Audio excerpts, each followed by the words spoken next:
Urea కోసం రైతులు ఆందోళన చెందవద్దని, దశల వారీగా రైతులందరికీ తప్పక యూరియా పంపిణీ జరుగుతుందని యాదాద్రి భువనగిరి జిల్లా రాజపేట మండల వ్యవసాయ అధికారి పద్మజ అన్నారు.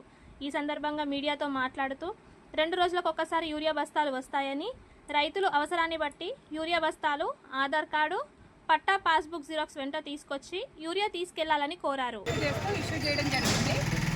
యూరియాకి ఇంకా అంటే ఈరోజు రేపు మధ్యాహ్నం మళ్ళీ ఇంకొక లోడ్ మనకి ఇండెంట్ అనేది ప్లేస్ అవుతుందండి. ఎటువంటి ఇబ్బంది అనేది లేదు. యూరియాకి ప్రతి రోజు ఇడిచి రోజు ఆల్టర్నేట్ డే మనకి మన మండలానికి సొసైటీకి యూరియా బస్తాలు రావడం జరుగుతుందండి. దయచేసి రైతులకి కోరుకునేది ఏంటి అంటే రిక్వెస్ట్, వచ్చే రైతులు ఖచ్చితంగా పంట పండించే రైతులు ఎవరైతే ఉన్నారో వాళ్ళు వారి యొక్క పట్టాదారు passbook xerox, Aadhaar card xerox తీసుకొని వచ్చి 1 లేదా 2 బస్తాలు తీసుకోవాల్సిందిగా రైతులందరినీ కోరుతున్నాము.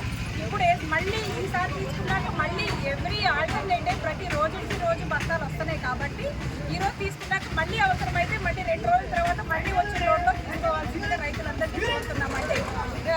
ఇక్కడున్న రైతులందరికీ మందుబాటులు ఇవ్వడం జరిగిందండి. అందరూ తీసుకున్నారు. ఒక్కొక్క రైతు 1 లేదా 2 బస్తాలు తీసుకున్నారు. మీరు ఎన్ని బస్తాలు తీసుకున్నారండి? మీ పేరండి? సక్రు. ఏ ఊరండి? పుట్టగూడెం. ఎన్ని బస్తాలు తీసుకున్నారండి? 2 బస్తాలు. ఇట్లా ప్రతి ఒక్క రైతు 1 లేదా 2 బస్తాలు అందనియండి. Thank you.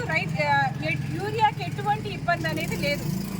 దయచేసి రైతులు గమనించాల్సిందిగా కోరుతున్నాం. రాని రైతులు ఎవరన్నా ఉంటే రేపు ఎల్లుండి మళ్ళీ రోడ్ వస్తుంది కాబట్టి నెక్స్ట్ విడతలో వచ్చే దానిలో తీసుకోవాల్సిందిగా కోరుతున్నాం. Thank you.